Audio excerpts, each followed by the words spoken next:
Meu nome é Lívia e tem uma coisa que eu aprendi tarde demais. Quando alguém diz que vai resolver isso internamente, geralmente significa que ninguém vai resolver nada. Essa história não começou de repente, ela foi acontecendo aos poucos, como uma infiltração na parede. No começo você não percebe, depois já é tarde demais.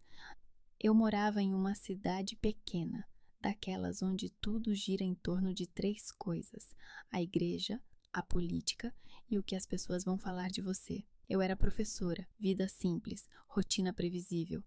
E eu era casada com o Caio. Ele era conhecido, trabalhava com gente importante da cidade, participava de reuniões, eventos, sempre bem vestido, bem falado, respeitado. Ou pelo menos parecia. Naquela época eu ainda achava que isso significava alguma coisa. Até que eu comecei a reparar na Marta. Ela trabalhava na escola, sempre quieta, mas não fraca. Existe diferença. E eu só fui entender isso depois. O dia que tudo começou de verdade foi um dia absurdamente quente, e mesmo assim ela apareceu de manga comprida. Ninguém comentou, mas todo mundo viu. Eu fui a única que perguntou. Ela não respondeu na hora, só olhou para mim e disse: "Depois a gente conversa." A gente foi até uma sala vazia. Ela fechou a porta e por alguns segundos ficou em silêncio. Então ela puxou a manga e eu vi marcas de dedos, roxas, amareladas, antigas e novas ao mesmo tempo. Eu perguntei o que tinha acontecido, mesmo sabendo. Ela respondeu com uma calma que me deu mais medo do que qualquer grito. Ele só perdeu o controle. Só. Essa palavra destrói vidas. O marido dela era o Rogério, conhecido, educado com todo mundo, daqueles que chamam os outros de irmão. Esse tipo de homem. Eu disse para ela procurar ajuda, delegacia, polícia, qualquer coisa. Ela deu um sorriso pequeno, cansado. Eu já tentei, e foi aí que eu comecei a entender, mas ainda não o suficiente. Ela disse que tinha ido atrás de ajuda, mas não do jeito que eu imaginei. Primeiro, ela procurou a igreja, porque foi isso que disseram para ela fazer. Antes de expor, tenta resolver com quem entende. E quem entendia eram exatamente as pessoas que conheciam o marido dela. Ela me contou que foi recebida com calma, com voz baixa, com aquele tom que parece acolhimento. Mas não é. Disseram que ele estava passando por uma fase difícil, que homens, às vezes, se perdem, que ela precisava ter paciência, que precisava orar mais e, principalmente, que precisava evitar escândalo, porque escândalo destrói famílias. Eu fiquei em silêncio, mas por dentro alguma coisa começou a incomodar. Não era só descaso, era outra coisa. Era como se já existisse um roteiro pronto. Nos dias seguintes, ela começou a faltar. Um dia, depois outro. Quando voltou, estava diferente, mais quieta, mais distante, como se estivesse tentando ocupar menos espaço no mundo. Foi nesse dia que ela me entregou um envelope. Não falou nada, só colocou na minha mão. Quando eu abri, entendi na hora. Fotos, mensagens, áudios transcritos, provas. Não era um caso isolado, não era uma noite ruim. Era um padrão. E tinha mais, muito mais.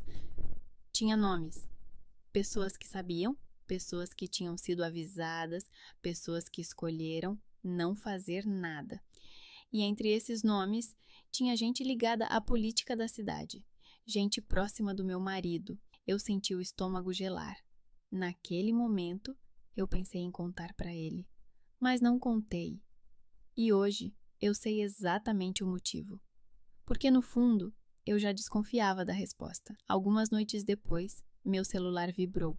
Era de madrugada. Mensagem da Marta. Curta, direta, errada. Se acontecer alguma coisa, não foi acidente. Eu sentei na cama na mesma hora. Liguei. Nada. Liguei de novo. Nada. Foi aí que o medo mudou de forma. Ele deixou de ser preocupação e virou urgência. Eu levantei sem pensar. Peguei a chave. Saí de casa. A cidade estava silenciosa demais. Rua vazia. Luz fraca. Eu já sabia para onde ir. Ela tinha comentado uma vez sobre uma estrada de terra mais afastada, um lugar onde ninguém passa a noite.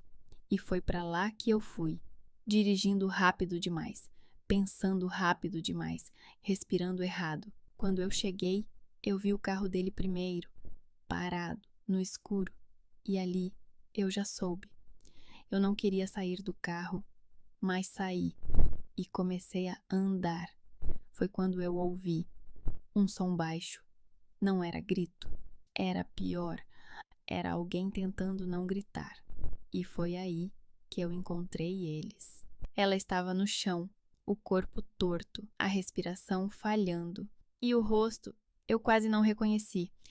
O Rogério estava em pé, respirando pesado, como se tivesse acabado de perder o controle. Mas não parecia arrependido, parecia incomodado, como se aquilo fosse um problema para resolver, não um erro.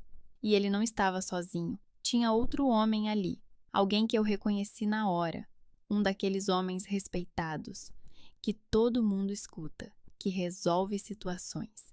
E foi isso que mais me assustou, porque aquilo não era impulso, era controle. Eles me viram e não se assustaram, nem um pouco. O Rogério deu um passo na minha direção, devagar. Você não devia estar aqui. A voz dele era baixa, controlada, mais perigosa do que um grito. O outro homem só me observava, como se estivesse avaliando se eu era um problema grande ou pequeno. Eu tentei falar, mas a voz não saiu direito. Meu corpo inteiro tremia, mas eu consegui pegar o celular e ligar. Eu não lembro exatamente o que eu disse. Só lembro que pedi ajuda. Rápido, errado, desesperado. Quando eu desliguei, o silêncio ficou ainda pior. O Rogério olhou para o outro homem e perguntou, quase irritado: "E agora?" Como se aquilo fosse só mais um contratempo. O outro respondeu com calma, frio: "Agora é certo, a gente resolve direito." Essas palavras eu nunca esqueci, porque não tinham medo, não tinham dúvida, tinham experiência.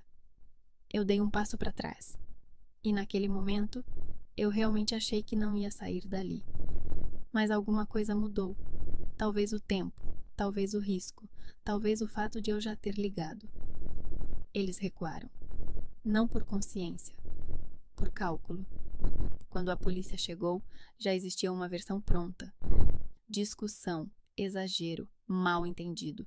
Eles falavam com calma, explicavam, controlavam a situação. E eu percebi que aquilo já tinha acontecido antes. A Marta foi levada, ainda viva, mas por muito pouco. Eu fiquei ali parada, sem conseguir me mover, sentindo que tinha atravessado alguma coisa que não dava mais para desfazer. Naquela noite, eu entendi de verdade. O problema não era só um homem violento, era um sistema inteiro, feito para proteger ele e esmagar quem tentasse falar. Ela sobreviveu por pouco.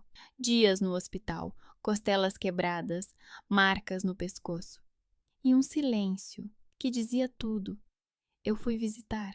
Ela mal conseguia falar, mas quando me viu, segurou minha mão com força, como se soubesse que o tempo estava acabando. Eu disse que agora ia ser diferente, que a polícia já estava envolvida, que aquilo não podia mais ser escondido, mas ela só balançou a cabeça, devagar, e sussurrou: "Eles já vieram." Eu não entendi na hora, até ela completar: "A igreja."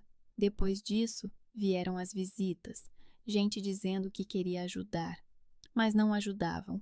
Convenciam, falavam de perdão, de família, de reputação. Falavam que expor tudo ia destruir a vida dos filhos, que homem muda, que Deus restaura e que escândalo não agrada a Deus.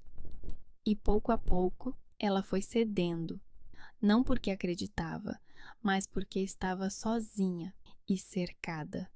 Foi aí que começaram comigo mensagens anônimas: "Cuida da sua vida.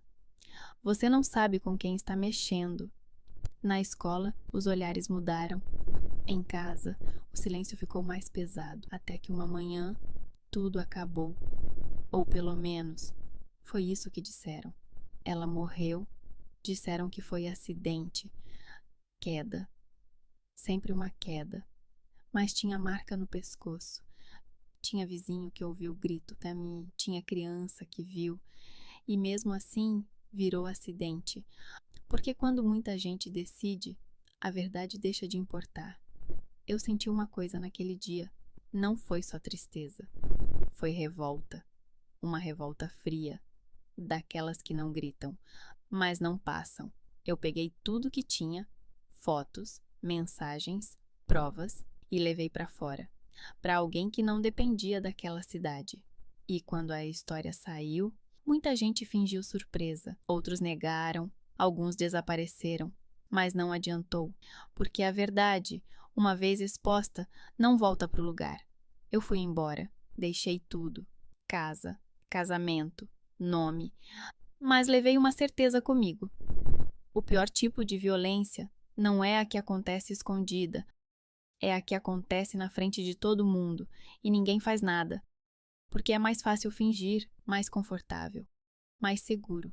E até hoje, quando eu lembro daquela noite, não é o grito que volta, não é a imagem, é um som simples, comum, o som de uma porta se fechando, porque naquele lugar, toda vez que alguém pedia ajuda, alguém fechava uma porta e fingia que o problema tinha acabado.